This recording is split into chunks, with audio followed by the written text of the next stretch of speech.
бірақ Дастанды сияқты профессионал мен әлі шын айтайын, мен көрген емеспін. Қашан көрсем де мен жаттығудамын, қашан көрсем де мен тренажеркадемін. Бос уақытын былай тиімді пайдаланады. Ойнамаса бұл Дастанның шешімі емес, бапкердің шешімі, медициналық штабтың шешімі. Дастан кеп, мен ойнамаймын дей салмайды ол. Бәрі ол Дастанның сөзіне қарай салмайды. Дастан емес, жалпы ойыншылар қиын нәрсе. Қазір жалпы Қайраттан бір нәтиже талап ету деген өзі күнә ғой. Біз жеңгеміз Бельгияны деген нәрсені қою керек. Армысыздар, қымбатты көрермендер, бізде кезекті шығарылым. Бүгін жалпы ертең ұлттық құрама білесіздер, Бельгиямен соңғы топтағы соңғы кездесуді өткізеді, сонымен жылды қорытындылайды. Осы жылдың қорытындысында көбісі енді футболшылар шақырып жатыр, түрлі әріптестеріміз подкастқа. Бірақ біз осы жолы сол футболшылардың да, жанкүйерлердің де көзімен ойынды көріп жүрген жігітті шақырдық. Сейіл Қожатай, Қазақстан футбол федерациясының медиа офицер деп айта беруге болатын шығар. Енді ол жерде деуге де болады, Мұратбек те бар, бізде Әлімжан Асқар да бар, ұлттық құраманың медиа офицер. Енді сол жақта жүрген адамымыз ғой. Енді Сейіл, биылғы жыл сен үшін қалай есте қалды? Енді соңғы ойынды ойнаймыз ертең Астана аренада. Көңіл күй қалай деген сияқты. Жалпы ұлттық құраманың соңғы ойыны, бірақ 2 күннен кейін жастар құрамасы да бар. Сондықтан айта кетейік, көбісі біле бермейтін де шығар. Енді қалай бағаласақ, ұлттық құраманың соңғы ойындарын ескерсек, жақсы ойын болды, жақсы нәтижеде болды. Бұлай жалпы алғанда, енді бәріміз жанкүйерлер 24 жылдан кейін одан да жоғары жетістіктер күтеді ғой. Енді Евроға шалмай қалды, енді әлем чемпионатына шығайық деп. Осы жағынан қарасақ, сәтті деп айтуға келмейді. Дегенмен жаңа команда құрылып жатыр, жастар келіп жатыр, тәжірибелі ойыншыларымыз, ағаларымыз кетіп жатыр. Сондықтан буын алмасу болып жатыр. Сол жағынан сәтті деп айтуға келеді. Жаңа ойыншылар ашылып жатыр, бұрын көзге түспеген, бұрын көрмеген, бұрын естімеген ойыншылар, жаңа есімдер пайда болып жатыр. Сондықтан осы жағынан прогресс бар деп айтуға болатын шығар. Сондықтан жалпы футболда, Қазақстанда футбол туралы айтатын болсақ, бір жаңа бум десек те болатын шығар. 24 жыл бумды айтсақ, ұлттық құрама. Ол кезде біз Евроға шығып жатық. Ал қазіргі бум жалпы футбол дамуының бірте-бірте жаңағы қадамдар көріп жатырмыз.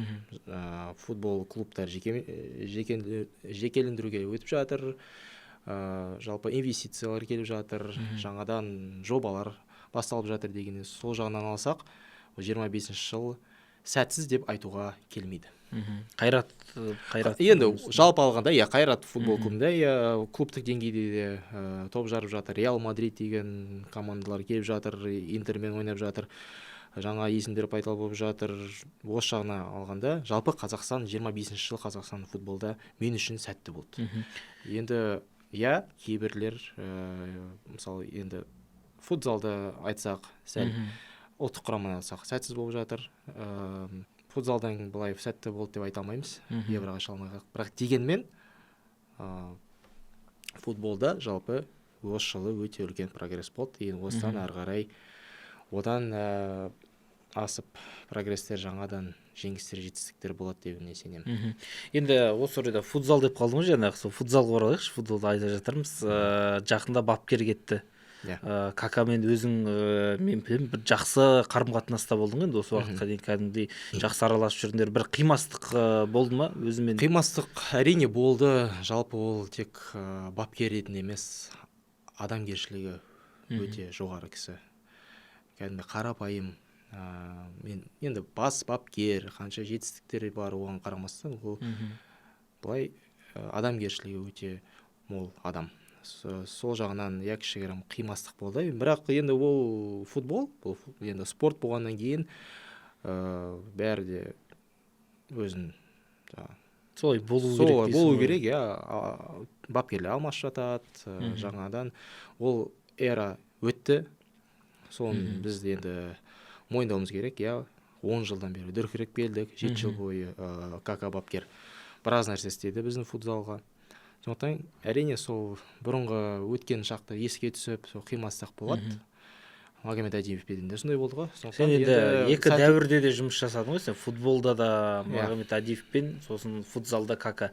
Екеуі де енді былайша айтқанда пигына барған кез ғой енді.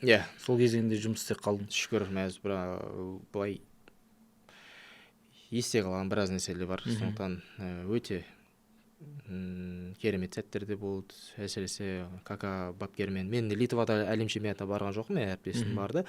Өзбекстандағы әлем чемпионаты, Португалиямен жеңген матчтар, жаңағы топтық кезеңде матчтар, Андижандағы бізде қолдаған өзбек бауырларымыз, жалпы сол жағынан өте күшті кезеңдер болды. Ұлттық құрамадан бөлек U19 біздің жасөспірімдер футзал ойыншыларымызды дайындадық. Былтыр осыдан 1 жыл бұрын Түркістанда оқу жаттығу жиын өткізген жас футзалшылармен. Содан мен фундаментінен бастады ғой. Тіпті допты қалай тоқтатуына дейін үйретіп жастарға. Қаншама енді нерві кетті. Біраз ашуландым. Енді бұндай жаңағы жаттығу процесінде, жаттығу барысында. Бірақ соның жемісін біз осы биыл наурыз айында, сәуір айында Португалияда өткен Еуропа чемпионатының іріктеу кезеңінде көрдік. Өкінішке қарай біз өте алмадық. Ол жаққа енді төрешілерге де сұрақтар болды. Бірақ команда ретінде өте тамаша ойын көрсетті. Сондықтан бізге Еуропа чемпионатына шығуға сәл жетіспей қалды. Сондықтан осы жағынан да Кака бапкердің еңбегі өте зор. Енді бізде футзал білесің ғой, қатты талқылайды ғой, бізде қатты дамыған. Бізде футзалда үйренбеген, сосын бокстағы сияқты ғой бізде. Екінші орын, үшінші орын деген біздің жанкүйерлерді қанағаттандырмайды. Бұл үлкен футбол емес. Сондықтан да қазір көбісі жанкүйерлердің әр жерге барсың, жаңағы футзал туралы әңгімеде бұл Кака бапкер кетпей тұрып та алаңдаушылықтар болған. Жастар бар ма, орын басала ма, қалай болады, кейін қалай боламыз деген сияқты. Алдағы 1-2 жылдық уайымдап. Осы жол енді бапкер кетті, ол жаңағы уайымдар енді одан сайын үдей түсті ғой. Оған өзің соның ішінде жүрген адам ретінде енді бәрін білесің, ішкі кухнясын білесің. Бір алаңдаушылық танытатын жайттар бар ма әлде? Негізі біз жас ойыншыларымыз өсіп келе жатыр. Негізі былай айтуға келмейді, бізде болашақ жоқ, футзал осымен бітті, жоқ. Жас ойыншылар өте көп. Бізде қазір чемпионатымыз дамып жатыр. Бізде қазір бірінші лигамызда дамып жатыр. Нұрсұлтан Құрман ағамыз да қазір футзалды қолға алып, барын салып жатыр.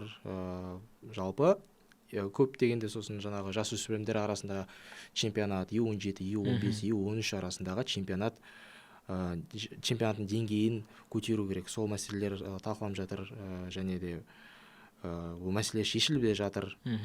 Осы бірінші лигада. Сондықтан бұл жағынан сенім бар болашаққа. Сол жақтан біздің болашақ чемпиондарымыз, болашақ ұлттық құраманың ойыншылары сол жақтан шығады. Сол жаққа көп көңіл бөлініп жатыр. Сондықтан 22 жылы бізде U19 Еуропа чемпионаты өтеді ғой Астанада. Соғанда біз өте үлкен біз үшін жетістік. Сондықтан дәл сол чемпионатта біз ұлттық құраманың болашақ жұлдыздарын көреміз дегенге сенем. Соған біз басты акцентті қою. Уақыт керек. Уақыт керек, әрине. Сондықтан енді натурализацияны да айту керек. Қайрат Оразбеков мырза, біздің жаңағы атқару комитетінің мүшесі. Ол кісі де Италия матчтан кейін айтқан болатын. Енді біз жаңағы натурализация келген Бразилиядан келген ойыншыларымыз біраз футзалдың дамуына үлесін қосты. Сол жақтан негізі одан қайтпауымыз керек. Бұл пайдасын көрдік қой бәріміз. Ита, Дуглас, Лео, Эдсон деген аңыз ойыншыларымыз. Сондықтан одан да қайтпау керек. Енді натурализация бойынша енді клуб айналысады. Енді бұл сұрақтар енді Қайрат, Семей, мүмкін сол клубтағы ұлттық құрама, жалпы федерация натурализациямен айналыспайды. Сондықтан футзал жағынан енді мен болашақта болып қалуы мүмкін. Оны Қайрат Оразбеков мырза да айтты. Сондықтан футзалдың болашағына мен өз басым сенемін. Бізде сосын мынандай әңгіме естідім. Осы бізде клубтар бар ғой, футзал клубтар. Соған түрлі легионерлер келеді ғой, жаңағы сол әңгіме қозғалады екен де. Көбісі ниет білдіреді екен, жаңағы ойнасам бола ма деген сияқты, солай жақын жүреді дейді. Енді қазір бұл ереже сәл күрделеніп кетті ғой. 23 жылдан кейін жаңа білесіздер ғой, тұрақты мекен жайы 5 жыл Арменияға көп шағым түсті ғой. Сондықтан содан кейін FIFA оны сәл күрделі қылып жіберді. Жалпы егер натурализация былай болу үшін сол бойынша сол елде 5 жыл тұрақты түрде тұру керек, ойнау керек. Содан кейін ғана оны паспортын алып, содан кейін ғана ұлттық құраманың натурализациядан толық өткен деп саналады. Сол жағынан енді 5 жыл үзіліссіз осында тұрақты осы Қазақстанда ойнап жүрген ойыншылар болып жатса, егер Қазақстан ұлттық құрамасының деңгейіне келіп жатса, жалпы клуб соған қызығушылық танытса, натурализация жасауға, неге оны жасамасқа. Сондықтан бұл жағынан енді негізінен Қайрат футзал клубы қызығушылық танытады. Сондықтан бұл сұраққа енді сол Қайрат Өрісбеков мырзаның өзі жауап береді деп. Енді көреміз, бір сапалы ойыншылар келеді деген ойдамыз. Иә, жастарымыз жалпы сол жаңағы U19 Еуропа чемпионатына жақсы жастарымыз оған шығады дегенге сенемін. Сондықтан бірте-бірте келе жатыр. U19-ның, U17, U15-ның балалары деңгейі көтеріліп жатса, одан кейін сол алмасу буын U19-дан ішкі чемпионаты жақсы деңгейде өтіп жатыр.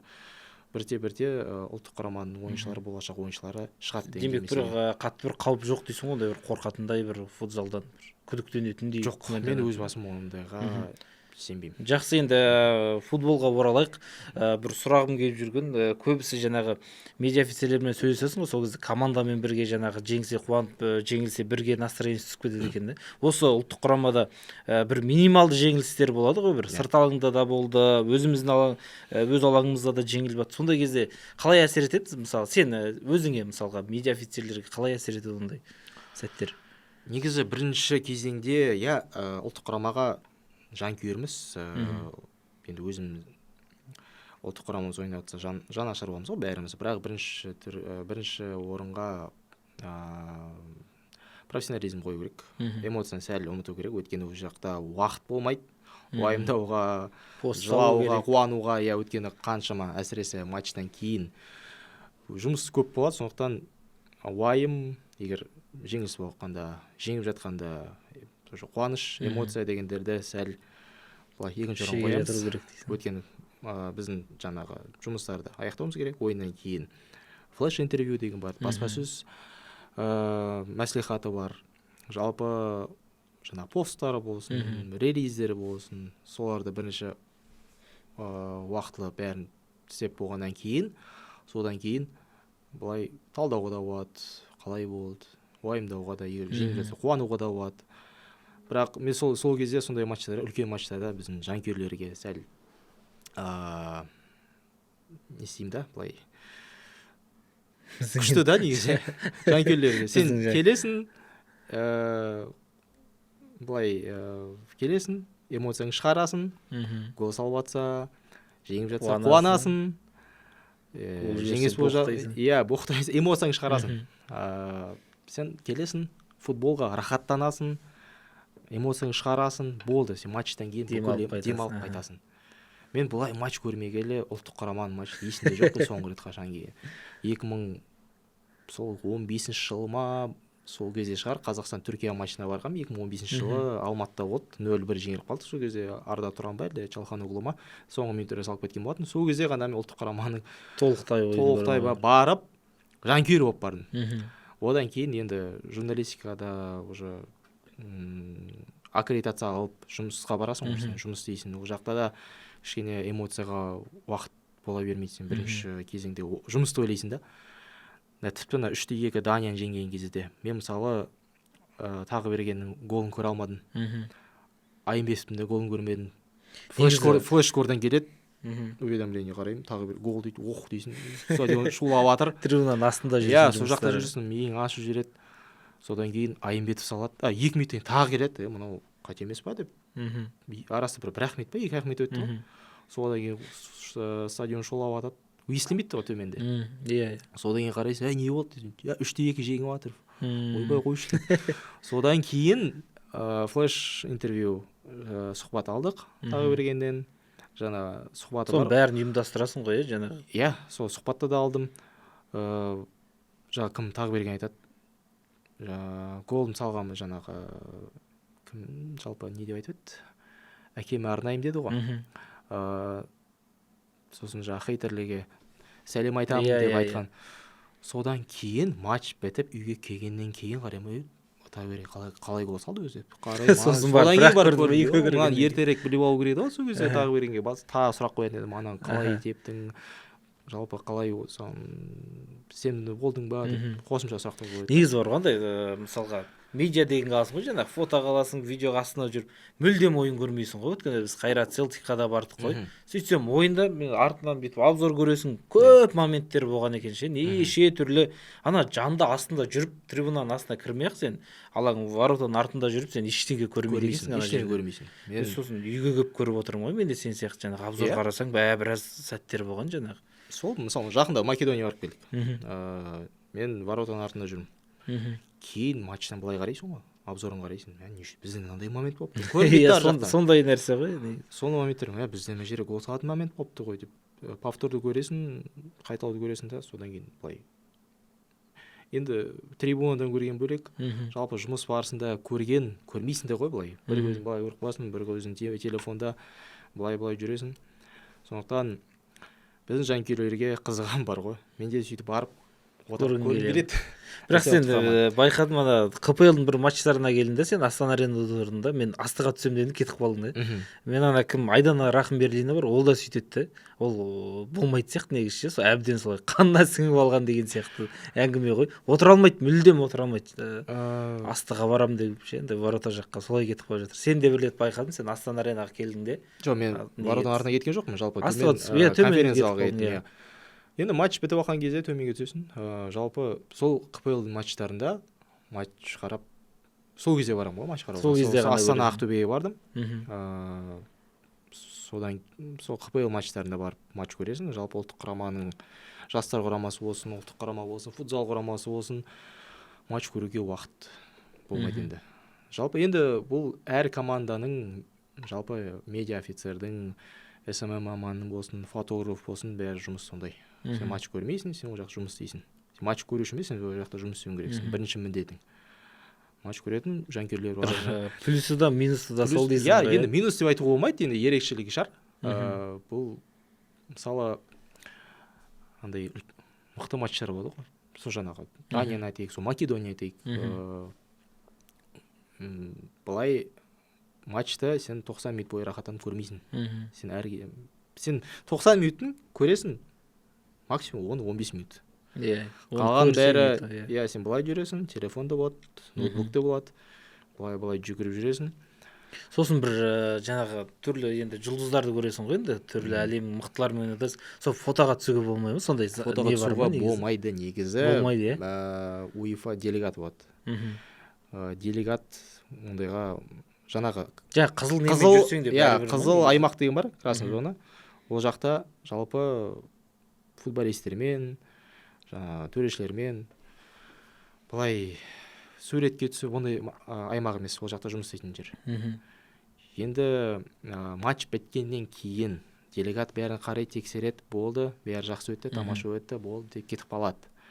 Мүмкіндік болып жатса, егер ешкім жоқ, уже бәрі кетіп қалды, бәрі бітті, аяқталды.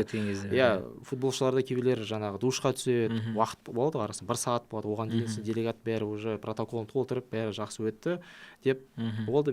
Делегаттар сразу кетіп қалады, матч аяқталады. Сол кезде мен де жұмысын бітіріп болдым.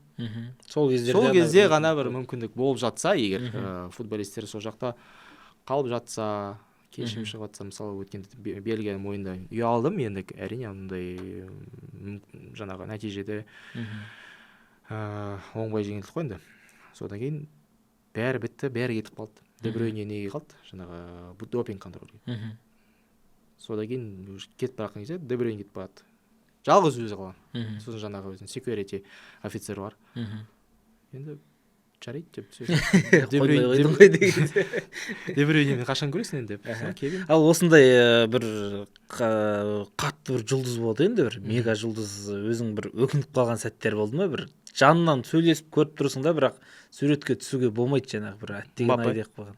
Мбаппе. Мбаппе Екі- жанында жүрдің. 2021 жылы Қазақстан Франция ойнаған кезде, ол кезде енді ковидтің кезінде Мгм. Франция мынандай жерін өтті, сенде вот Мгм. бір жерде өтіп кетті.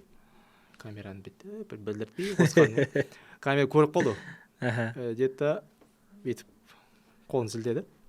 Болды, максимум. Осындай жері тұрды. Енді бір жағынан түсінемін, ол протокол бойынша түсуге болмайды суретке. Мүлдем. Жақындауға да болмайды, өйткені Иә. ковидтің кезінде дистанция сақтау керек деп. Енді Мбаппені қашан көремін деп. Енді өкінбеймін, әрине, көрдім ең бастысы. Бірақ енді өкінбейсің ғой, бірақ енді андай ше, бір түсіп қалу керек еді қалу керек еді деген соң болады ғой Мбаппемен болды. Енді ол кезде түсіну керек, ол жақта тәртіпті сақтау керек. негізі. Енді сен Қазақстан футбол федерациясы Қазақстан ұлттық құрамасының өкілі болып, ол жаққа барып суретке түсейік деп жүріп, енді ол Алында профессионализм орталық шақырайды. стадионға Қайрат Реал ойнаған кезде кім келді ғой? Роберто Карлос. Роберто Карлос келді. Түсуге возможность болды ше, бірақ ұялдым андай ше, қайта Ондай болады, иә, андай әрине. шаршап тұрмын деді Иә, да, иә, сосын бірақ қойма елдер түсіп жатыр, бірақ барайын десем жаңағы бейджик тұр да бойында, енді журналист болғаннан кейін енді ұялады екенсің, кішкене тартынасың бәрібір. Иә, ол Көшеден көрсең жарайды деген. әрине, енді оларды түсіну керек, олар да пенде, олар да шаршайды. Сол одан Сен кейін бір енді кедергі сен сияқты тоже 50-100 адам келеді ғой күніне. Иә. Суретке түсейік демек. Bir жағынан ұяласың. Егер өзі қарсы болмаса, да түсейік десе, әрине, келу бар ғой былай.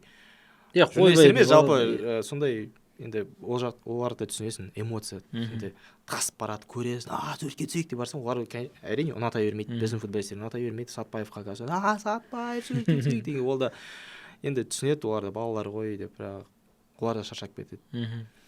Енді білмеймін, мен Сатпаевтарға мысалы сондай Анарбеков болсын, тағы берген сол Роналду, Мбаппелер деген басқа деңгей шығар енді. Кімді жұлқылап атады ғой. Дастан ше аяқ кетем кей кезде. Өткенде орталық стадионда да, Астана аренаға КПЛ-да келген кезде, ана өзі Дастан енді кішкене мом бала ғой енді, өзі қарапайым, үндемейді да, бірақ анан ар тартады, бер тартады, аны үндемейді сол кішкене. Ана негізі жанда сол неге жаңағы күзет қойып қойған дұрыс сияқты негізі. Әрине, енді бір жағында түсіну керек, Сатпаев өте қазір танымал, өте қазір белсенді, жалпы біздің жұлдыз ғой былай айтқанда. Ертең Челсиге кетейін деп отыр, Құдай қаласа. Балаларды түсінесің, бұндай енді сәтті жіберіп қалмау керек. Ондан кейін Сатпаевты қашан көресің дегендей. Сатпаевты түсіну керек. Енді күнде мысалы сен 100 рет, 200 рет түседі. Енді шынымен шаршап кетеді. Білдіртпейді ол. Шаршап кеттім, ол айтпайды да, мен шаршап кеттім деп, бірақ түрінен көріп тұрасың да, былай шаршағаны бар деп. Түспеймін десе тағы шығады. Түспеймін деп айтпайды ол. Ол түспеймін деп ешқашан айтпайды. Бәрімен түсіп шығады. Енді уақыты болып жатса, оған еш нәрсе емес қой, 10 секунд былай түсе салып, бірақ кейбіреулер балалар бар ғой, енді түсінесің, балалар ғой деп. Сатпаев. Мен оларға айтамын, бүйтіп айқайламай қой. Жай бар, Дастан суретке түсейік десең, ол түседі. Олай айқайлаудың қажеті жоқ, сен өздерің ажиотаж өздерің шығарасыңдар деймін да. Ағай рахмет дейді, содан кейін үндемей қалып, Дастан суретке түсейік дейді, ол да енді түсініп тұр ғой, көреді, барады, түседі, кетеді. Соңғы кезде Темірлан сондай болып кетті негізі, Алматыда жұлқылап тоже андай. Қазір бәрі ғой, Шерхан бар. Олар енді түсінесің ғой, Чемпиондар лигасында ойнайды, жаңағы Селтиктің матчтан кейін біз өзімізде көтеріп тастаймыз ба, Threads, TikTok, Instagram дегендер. Сондықтан осындай жұлдыздар шығып аққан негізі қуанышты нәрсе. Мен қуанам. Бұрын енді шыны керек Германия, Англия құрамалар келген кезде біз сол қарсылас команда қатты күтетін едік қой. Солар үшін ғана баратын. Қазір енді шүкір өзіміздің жігіттерде бар, өзіміздің жұлдыздарымызда бар. Сол енді қазір Де Брюйнені көрем, Куртуаны көрем деп келмейді. Шүкір да. Анарбековтың ойын жалпы құрамаға келем, Дастан гол салса екен, ұлттық құрамаға келем деп келетіндер қазір саны көбейді. Сол қуантатын жайт. Енді футболшылармен көп жүреді, енді жаңағы ұшақта ғой әсіресе көп, ұшақта енді көп. Бірнеше қазір біздің өзі ұлттық құраманың да Қайраттың да жасап жүрген сапар кем 1-5 сағаттан көп негізі. 5-6 сағат, 9 сағат. Енді мысалы қара, 5-6 сағаттың 3 сағаты сен Астанадан Атырауға дейін барасың. Қазақстан шығып үлгеру, Қазақстаннан шығу өзі 3 сағат алады. 2,5 сағат дейікші. ары қарай Атыраудан Европаға максимум 2,5 сағат 3 сағат. Осыны айтайықшы, мысалы көбісі айтады да, өй ол 5 сағат десе, не бол 5 сағат деген, олар жаяу машинамен бармайды ғой деген сияқты көбісі түсінбейді да осын. Самолетті шаршатады ғой негізі. Қандай комфортпен барсаң. Мен да мысалы мен футболшы емеспін. Мен алаңға шықпаймын. Мен өзім шаршап кетемін. Шаршап кетесің ғой. Сен барасың. Бір күн демалуың керек болады ғой кәдімгі. Кәдімгі сен ана жақта джетлаг бар, сен моряққа барып бір күн ұйқың келеді. Сондықтан жаңағы уақыт алмасу кезеңі бар. Негізі өте қатты шаршатып жібереді. Айтады, ой, сендерге чартер ғой, аяғың созып жатасың. Мәселе ода емес. Иә, жатасың, бірақ сен жата бергеннен шаршап кетесің.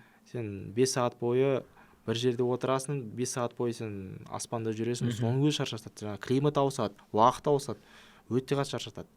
Мен де сөйтіп айтатын. Ой, не шаршайды? Бір автобуспен бармайсыңдар ғой, андай рейсовый самолетпен бармайсыңдар ғой, отырып қақайып, флайерстан сияқты жатып барасыңдар ғой деп.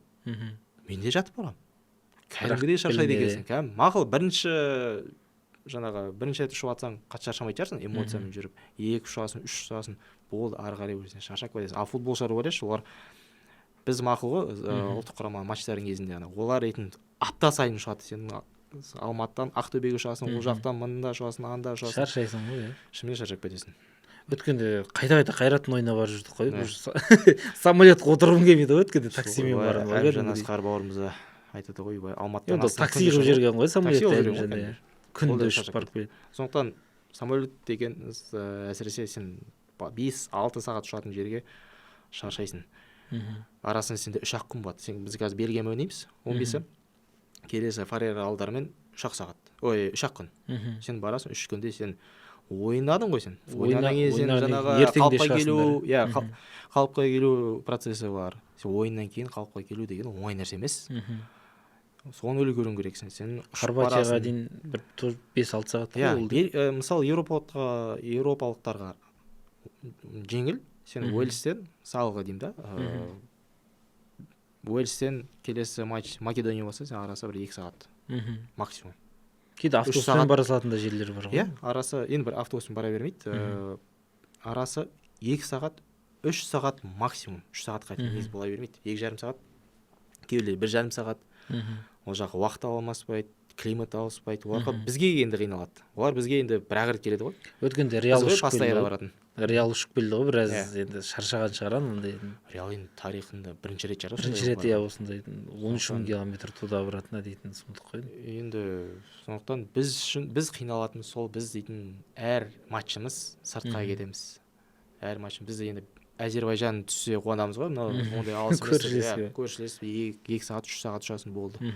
Енді Ирландия түсіп жатса, Нидерланд түсіп жатса, жалпы Британия түсіп жатса, ол минимум 5,5 сағат. Сондықтан ол негізі шынымен шаршап. Бармай жатып шаршап қаласың бойың. Әрине. Енді осы ұшақтың ішінде былай тілдесуге мүмкіндік бола ма негізі футболшылармен? Мен әсіресе көп бара бермеймін. Мен түсінемін, оларда өздері әңгіме айтады, өздері кино қарайды, былай демалады, көп бара бермеймін. Өзі ұшаққа келемін да, жұмысым істеймін да, ұйықтаймын, болды менде. Сондықтан барып, футболистерге барып әңгіме айту деген. Енді бұл этика ғой, былай айтқанда. Футболшылар өздерінің әңгіме айтады. Оларға бапкерлер де көп бара бермейді. Бізде былай. Сонда қалай самолетте жеке отыра ма? Бізде сол қызықтан маған мысалға. Бапкерлер жеке, футболшылар жеке. Иә, бірінші қатарларда. Автобуста да солай отырады, бапкерлер бірінші қатарда көбінесе. Иә, футболшылар артта отырады. Енді ол әр команда солай. Сондықтан енді кері бапкерлердің көзінше былай әңгіме еркін айта алмайды деген сияқты. Енді бұл үлкен кісілер ғой, оның қасында отырып бүйтіп әңгіме айтып еркін сезінбейді. Сондықтан бапкерлер өздері былай алдында отырады. Былай бөлектеніп қоймайды, енді қатар-қатармен отырады ғой. Сондықтан арт жағына біз жаңағы административный штаб бар, жаңағы массажистер, біз бар, медиа командасы, сөйтіп арт жағына отырамыз. Енді футболистке барып не істеп жатсың, не көріп жатсың деп контент үшін баруға болады, бірақ енді контент үшінде қазір қатты бүйтіп мазала береміз де келмейді. Демалу керек дейсің. Енді тағы бір соңғы сұрақтардың бірі болсын. Өзің Батчикомен де жақсы араласың, Зайнудиевпен қанша үйінде де болдың, иә, Стамбулда болған кезде. Көп хейт кетіп жатыр қазір. Жарақатына байланысты. Ол да үйреніп қалған. Жарақатына байланысты. Жоқ, сен сөйлесіп енді байланысты отырсың ғой, өзі не деп жатыр жалпы? неге былай нәрседе жарақат болады да матчтан кейін, ұлттық құрама матчтан кейін 2-3 күннен кейін шығып кетеді дейді. Былай санаңыздар, бізде оқу жаттығу жиыны, мысалы осы жиынды алайық. Оқу жаттығу жиыны 3 қарашада басталды. 2 апта бұрын. 2 апта бұрын. Оқу жаттығу жиыннан матчқа дейін 1 апта минимум 10 күн болады. Ол жаққа келмей, ол клубында қалады. Оған как раз сол емделуге 10 күн керек болады, 2 апта керек болады. Соның басынан бастап былай санағанда матчқа дейін 10 күн өтті ма, оның емделуіне 10 күн 2 апта керек, сол уақыт өтті. Бірінші матч өтті, екінші матч 3 күннен кейін болды, тағы 3 күн өтті. Ұлттық құрамадан кейін тағы 3 күннен кейін, бір 4-5 күннен кейін ба, 4 күннен кейін ба тур болады. Сондықтан бізде қанша күн өтті? 3 қарашадан 18 қарашаға дейін қанша? 15 күн өтті. 15 күн. Вот оған сол жаңа емделуіне 2 апта керек. 15 күн өтті. Содан кейін ғана ол жаттығуға шыға алады. Сосын алаңға шықса, көбісі айтады, мынау енді шығып кетті қазір. Шығып кетті. Бұл емес қой, біз дейтін матч бітті, 3 күннен шығып кетті емес. Ол арасы қанша үзіліс бар. Енді қазір біз оны оқу жаттығу жиынына шақырсақ, оғанда нагрузка ғой, оқу жаттығу жиыны. Оғанда жаттығу жасайды.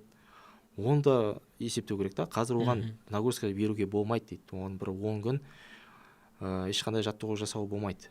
Енді оқу жаттығу жиынына келіп 10 күн жаттығу жасамай бірден матчқа шығып кетпейді ол. Ондай нәрсе, ол FIFA емес, былай сен ойнап отырдың да, екінші матчқа. Төменгі жақтан жарақатына шықты, кетпейді, қоя салатын нәрсе емес ол. 2 апта сол циклдан хотя бы сон 1 аптасын циклын өту керек.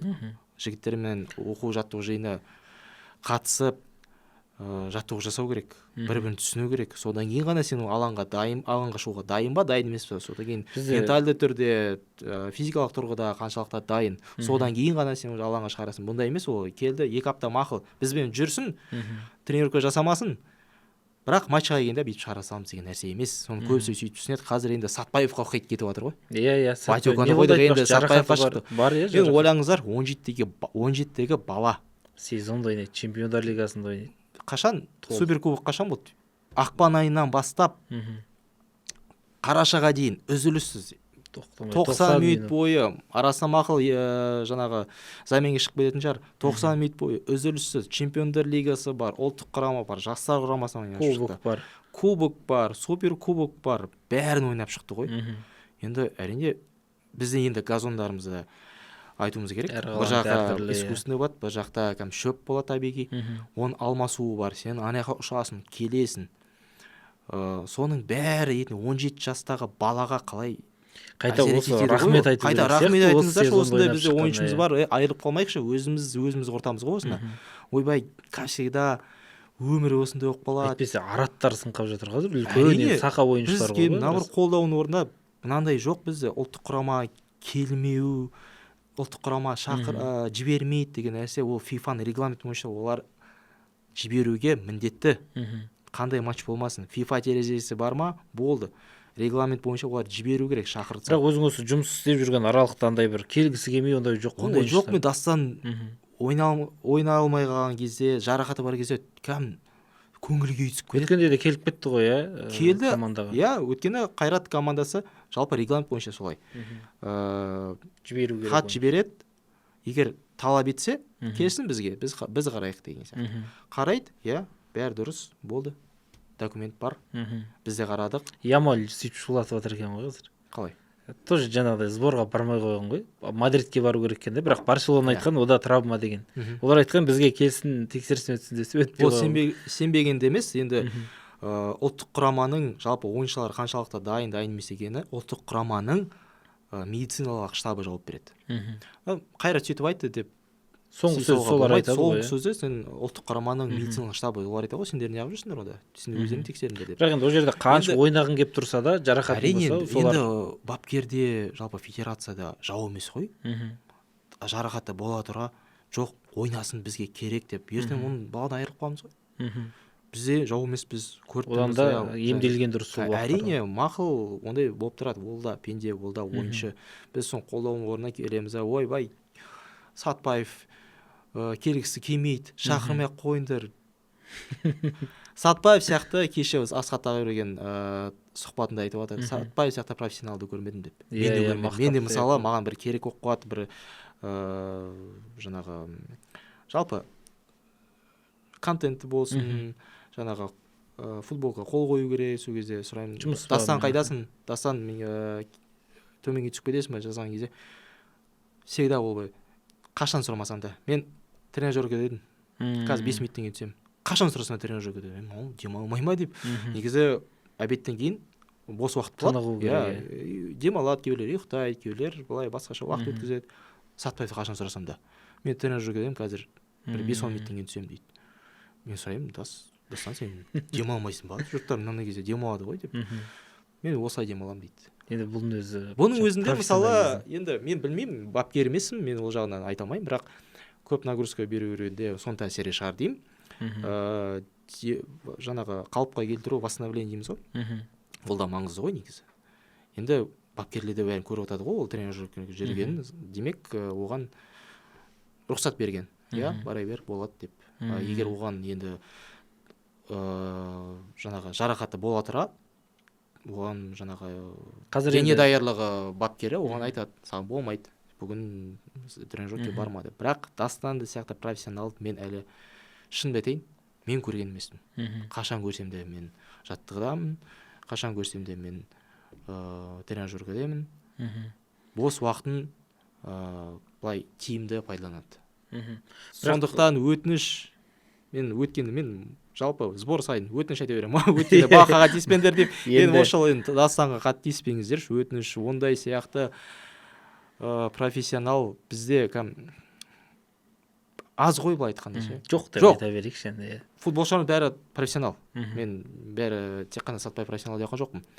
Бірақ осындай жалпы менталды түрде өзінің профессионал әр іске былай режим қатыстайтын ойыншылардың жалпы бізде көп болған жақсы ғой. Солардың бірі Сатпаев.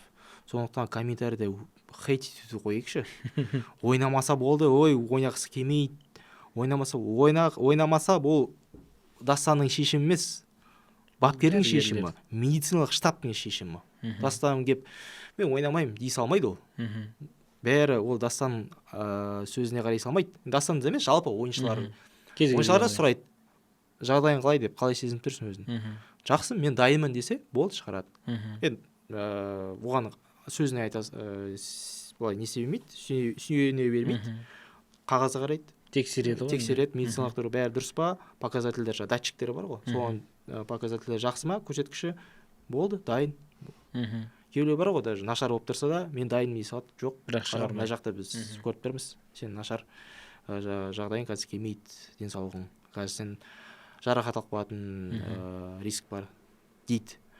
Сондықтан бұл дейтін, егер травма ойнамай қалса, ол дейтін жалғыз футболшының шешімі емес. Оның үстіне де жаңағы айтқандай, маусымның соңы жалғыз Дастан емес, кез келген, бұл Европада да сол, кез келген Левандовскийдің өзі сынып жатыр, көп ойнақ қойған дейді, Польшада көп ойнақ. Енді біз салыстырайықшы, Европамен салыстыра береміз ғой. Енді өкінішке қарай әзірге біздің инфрақұрылымның жаңағы жалпы газондардың сапасы Европамен салыстыруға келмейді ғой. Я, бірте-бірте бізде күшейіп жатыр, бірте-бірте бізде жақсарып келе жатыр. Бірақ әлі енді еуропалықтардың өздері сынып жатса, бізден не сұраймыз енді? Рахмет айту керек. Бізде енді искусственно сразу шөпке ауысамыз, қайта-қайта ауысу деген бұл негізі өте үлкен нәрсе бұл. Бұл оңай нәрсе емес, шөптен газон андай синтетика ойнау деген. Біз өзіміз ойнағымызды сеземіз ғой. Сондықтан бұлар маусымның аяғы Чемпиондар лигасына қатысып жатыр. Оған қоса Чемпиондар лигасы баяғыда емес қой.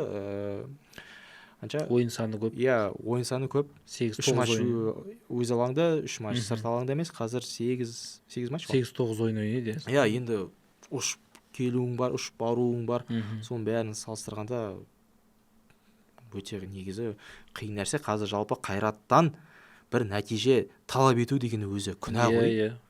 Күнә ғой бізге қатысып жатқанына алғыс айтып. Иә, біз басында словом Братиславаға түскен кезде енді көп бәрі демей қойын, көбісі сенбетті ғой словоны. Мен ана кіммен ойын, Паук кім? Кубспен ойнағанда сенбегенмін. 2-0-ден кейін. Мен болды Қайрат ұшты деген болды қазір. 2-0-ден кейін мақұл камбэк дедік. Словом Братислава кезі. Владимир Вайстың командасы олар мықты, ойбай, Тигран Барсегян дедік. Селтиктан ұшады 100% деді. Мақұл одан өтіп кетті. Кім молодец, русский алып шықты. Селтик деген кезде не дедік? Сол жерде сразу жаба салдық қой, қойшы дедік қой. Мақұл бірінші матчтан кейін бәрі сөйтіп ойлады деп айта жоқпын. Сенгендер де бар. Өз басым айтайыншы, мен өз басым шынымды айтайын, кешірім сұрайын. Ойыншылардан мен қатты сенбедім. Бірінші матчтан кейін 0-0 деген үміт пайда болды. Екінші матчтан кейін енді Анарбек алып шыққан кезде, ойбай, не дедік, аспанға көтеріп жүрдік қой. Иә, Қайрат жарады. Дейтін болды. Жалпы бізде сол ғой, мысалға айтқанына сол кезде ой өтсе болды деп тұрды да, енді өтіп алғаннан кейін задача орындалды. Иә, чемпиондар лигасы кім келсе де болды. Реал Мадрид алып келді ғой Алматыға. Болды ғой, осыдан сендерге. Оның өзі қандай жеңіс. Қазір отырмыз, Пафос жеңе алмады, ойбай, не команда. Пафос хотя мықты команда. Реалға қарсы бір 2-ақ гол жіберу керек еді деген сияқты. Біз бірден ұмытып кетеміз. Осы шілдені еске түсірейікші. Шілден кезінде сендер ойландар ма, Реал Мадрид бізге келеді, еще основасы келеді ғой. Сондықтан қазір даже Копенгаген келе жатыр, Олимпиакос келе жатыр. Иә, жеңген бонус деп есептеуге болады. Иә, жеңген кім қаламайды, жеңіс бәрімізге керек. Бірақ қазір талап етіп жеңіліп қалса, әлде ұпай аламаса, позор, ұят деп айтудың өзі ұят қой негізі. Интер 2-1 тамаша көрсеткіш, тамаша тең ұпай алып кетуге болатын нәтиже. Сан-Сирода 2-1 гол салған Интер дейтін гол өткізбеген ғой сол осы маусымда, қателеспесем 4 ойында гол жібермеген былтырғы Чемпиондар лигасының финалисі соған кеп ничаны ұстап қалу керек еді. Енді түсінбеймін біздің жанкүйерлерше. Жалпы ойыншылары да енді уже үйреніп қалған ондай нәрсеге. Ұлттық құрамада сол ғой, мысалы. Қазір мысалы Бельгияны жеңбесек. Ертең тең ойнаймыз деп отыр ғой енді. Тең ойнаймыз, Куртуа келмейді, Де Брюйне келмейді. Бельгия жалғыз Де Брюйне. Куртуа қарап қалған жоқ қой. Енді сол ғой, ертең мысалға сондықтан былай қатты давление қылмайық, түсіністікпен қарайық. Бельгия аты Бельгия. Әлем чемпионатына оларға шығу керек. Олар әлі жаңағы мақсатын әлі орындамады. Топта бірінші орында тұрса да, ол әлі шыққан жоқ. Задача сол болып тұр. Задача оларға қалай болса да әлем чемпионатына шығу. Де Брюйне келмесе де, Куртуа келмесе де, Бельгияның аты Бельгия. Енді жұлдыздар көп қой. Сондықтан көп прям асыра сілтеп күтіп, біз жеңеміз Бельгияны деген нәрсені қою керек. Қайратта да сол, біз Олимпиакосты жеңуіміз керек. Көзқарасымен сосын сәл қанағаттану керек деп ойлаймын енді. Чемпиондар лигасы шықты, болды. Әрі қарай ештеңе күтпеңдер, просто келіп ләззат алыңдар, рахаттаныңдар. Чемпиондар лигасы бізде Қазақстанда неше рет шырқалды? Әнұраны 5 рет па? Иә, іріктеуден бастап. Селтик, Реал, Пафос, Олимпиакос, Брюгге 5 рет шырқалады. Міне, бұның өзі біз үшін өте керемет, біз үшін той. Мен әлі естімеппін. Чемпиондар лигасын барған жоқсың, әр бір матчына бармадым. Өкінішке қарай енді Қайрат осында Астанада ойнап жатса, бір естіп қалатын шығармын деп үміттенемін. Мен өзім жалпы Чемпиондар лигасының әнұранын телевизордан естідім. Астана осында ойнаған кезде мен Алматыда тұрдым. Астана көшіп келген кезде Чемпиондар лигасы Қайратқа Алматыға кетіп қалды. Енді көреміз. Сондықтан енді бұйырса, бүкіл енді клубтар жыл сайын ойнасын, енді жыл сайын естейік деген. Сол ғой, мақұл біз егер жыл сайын ойнап жатсақ екен, талап ететіндей. Сербияның командалары, бұрын енді 22-ші жылға дейін Ресей чемпионатының жаңа клубтары Зенит жыл сайын шығатын еді олар Чемпиондар лигасы. Түркияның олар талап ететін құқығы бар енді. Жыл сайын ойнайды, олар енді жалпы бюджетін алған кезінде де әлдеқайда жоғары ғой. Олар талап ете алады. Біз соңғы рет қашан шықтық? 10 жыл бұрын. Жыл сайын шығатын болсақ, пожалуйста, айтыңдар. Шығып жатыр қой, сәл көтерейік та планканы. Жеңейік та, плей-оффқа шығайық та деп. Біз Чемпиондар лигасы жылына 10 жылда бір ағыр шығамыз. Келеміз, біз задачаны Реал Мадрид сияқты күтеміз. Неге біз жеңбейміз, біз осы үшін шықтық па, Иә. біз бүйттік па, сөйттік па. Адамның өзі бір қанағатсыз келеді ғой негізі. Бірдеңеге жетіп алғаннан кейін Сол тағы ғой, бірдеңеге жеткім сол келіп 24-ші жылда да мысалы Словения жеңілген кезде жерден қолын сілтей салдық қой, болды, ой, Словения қайта мықты екен, осы ма деп. Содан кейін жаңағы Даниядан кейін, Сан Маринодан кейін ойбай, евро шығамыз. Кеше ғана қолын былай сілтей салған. Соңында Словения жеңіліп қалғаннан кейін неге евроға шықпадық дейміз. Иә. Енді өкінішке қарай, енді осы жағынан жалпы жанкүйер мәдениеті дейміз ғой, соны сәл жақсартсақ нұр үстіне нұр болар еді деп осылай нүктесін қоямыз ба. Жақсы, енді келген сайын жаңағы сейіл айтып, енді мен де бір жағынан ойлайтын шығар, мынау жылай берді ау, мынау да бір не істей берді ау. Енді бұл футболшылардың жанында жүргеннен кейін енді барын сезінесің ғой, енді көңіл барлығын. Мен жанкүйерлерді түсінемін ғой бір жағынан. Біз қанша рет уже шыдап келатырмыз ғой, жеңіліп келатырмыз, олар да шаршады, жүйкесі тозды дегендей. Сондықтан енді бірақ футболшыларды да түсіну керек. Біз де түсіну керек, енді дамып келе жатырмыз, шүкір.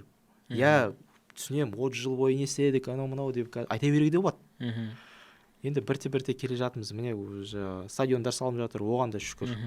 Қызылорда арена мысалы, неге 11 мың, неге 35 мың салмадық деп басталды ғой. Түркістан арена сияқты ғой деген сияқты түрлі әңгімелер.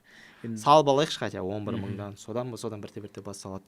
Жаңағы FIFA арена деген жобалар келіп жатыр. Қазақстанда 100 алаңды, 100 жаңа туған жерінде не салып бердің, салынып жатыр. Салып, жаңа не ма? Алаң ба? Алаң салынып жаңартылды ғой. Біраз ол сен туған жерінде Жалағашта, Қызылорда облысы, Жалағаш өзім ойнаған. Ол енді анау кәдімгі аудан халқы үшін кәдімгідей қуаныш. Әрине, ол жақта енді 15 жыл бойы ауыспаған. Енді ол жақта өзім ақыл кеңесін беттім. Осындай бізде жоба бар. Келесі жылы жаңағы заявка қабылдаған кезде өтініш беріңіздер. Егер өтініш қарастырылып бәрі егер сәйкес келіп жатса, жаңа алаң салуға мүмкіндік бар. Сол жағынан сәл жерлестеріме көмектесім, олар хат жіберіп, міне сөйлесіп, осындай бізде осындай стадион бар еді, 15 жыл бойы бізде алаң ауыспаған. Біз футбол федерациялары қарады, жалпы стадион размері келеді, стандартқа келеді. Қызылорда облысынан екі-ақ не келді, өтініш келді. Біреу Байқоңыр, оның екіншісі сол Жалағаш ауданы. Байқоңыр енді бір жағынан қазір енді Ресейде неде ғой, жалда ғой, жалға берілді ғой. Сондықтан ол геополитика жағынан сәл, содан ол қаладан сәл алыстау. Содан қателеспесем, ол жақта үлкен жаңағы стандартқа сай талаптарға сай келмегеннен кейін, енді Қызылорда облысынан жалғыз өтініш болғаннан кейін Жалағашты қабылдап, өзім қатты қуандым, жерлестерім де қуанды. Өзің көріп келдің, алаң сапасыға жақсы? Өте жақсы. УЕФА-ның стандартына сай келетін жалпы алаң. Жасанды, әрине. Бірақ сол Астана аренаның нелер бар ғой, газондар бар ғой, сондай сәйкеске келеді. Өзінің категориялары бар УЕФА-ның. УЕФА мойындаған, өзі УЕФА сол жақтан алатын газондар. Жақсы. Енді Сейіл, бүгінгі біздің бағдарламамызға кеп осылай сұхбат бергеніңе үлкен алғысымызды білдіреміз. Енді ертең Бельгиямен ойынға сәттілік, енді қандай нәтиже тіркелмесін, енді бұл маусымның соңғы ойыны. Одан кейін демалысқа аттанады ұлттық құрама, Фарералдармен бір жолдастық кездесу бар. Одан кейін енді келесі жаңа жылда жаңа бір табыстар тілейміз. Ұлттық құрамамызда бір керемет нәтиже көрсетсін, клубтарымызда жаңағы Чемпиондар лигасында қайрат қайтадан өтсін деген сияқты. Әлі бізде ойнап көрген жоқ қой, Еуропа лига жаңағы 2 команда бір Еврокубокта, сол сияқты 2-3 командамыз өтсін деген сияқты сондай тілек айтайық. Енді бүгін келгеніңе алғыс білдіреміз. Қымбатты көрермендер, сіздерде осы шығарылымның астында түрлі лебіздеріңізді жаза кетіңіздер. Ұлттық құраманы бірге қолдайық. Бізде жалғыз ғана құрама бар, ол ұлттық құрама. Сондықтан да біздің жігіттерге, ұлттық құрамаға, онымен қатар Еврокубокта өнер көрсетіп жатқан команданың барлығына қолдау көрсетейік. Осы шығарылымның астында біздің мінекей серіктестеріміз сіздерге тамаша сыйлық дайындап қойған екен. Оны да алсаңыздар болады. Сілтеме барлығы төменде тұр. Солған кіріп барлығын көре аласыздар. Бүгінгі осы шығарылым аяқталды. Осымен өз мәресіне жетті. Жеңісті күндерде жүздескенше аман сау болыңыздар. Осындай бізде осындай стадион бар еді, 15 жыл бойы бізде алаң ауыспаған. Иә, біз футбол федерациялары қарады, иә, жалпы стадион размері келеді, стандартқа келеді. Қызылорда облысынан 2-ақ не келді, өтініш келді. Біреуі Байқоңыр, оның екіншісі сол Жалағаш ауданы. Байқоңыр енді бір жағынан қазір енді Ресейде неде ғой, жалда ғой, жалға берілді ғой. Сондықтан ол геополитика жағынан сәл, содан ол қаладан сәл алыстау. Содан қателеспесем, ол жақта үлкен жаңағы стандартқа сай талаптарға сай келмегеннен кейін, енді Қызылорда облысынан жалғыз өтініш болғаннан кейін Жалағашты қабылдап, өзім қатты қуандым, жерлестерім де қуанды. Өзің көріп келдің, алаң сапасыға жақсы? Иә, өте жақсы. УЕФА-ның стандартына сай келетін жалпы алаң жасаңды, иә, әрине. Бірақ сол жаңа Астана аренаның нелер бар ғой, газондар бар ғой, сондай сәйкеске келеді. Өзінің жаңа категориялары бар УЕФА-ның. УЕФА мойындаған, өзі УЕФА сол жақтан алатын газондар. Жақсы. Жақсы, енді Сейіл, бүгінгі біздің бағдарламамызға кеп осылай сұхбат бергеніңе үлкен алғысымызды білдіреміз. Енді ертең Бельгиямен ойынға сәттілік, енді қандай нәтиже тіркелмесін, енді бұл маусымның соңғы ойыны. Одан кейін демалысқа аттанады ұлттық құрама, Фарералдармен бір жолдастық кездесу бар. Одан кейін енді келесі жаңа жылда жаңа бір табыстар тілейміз.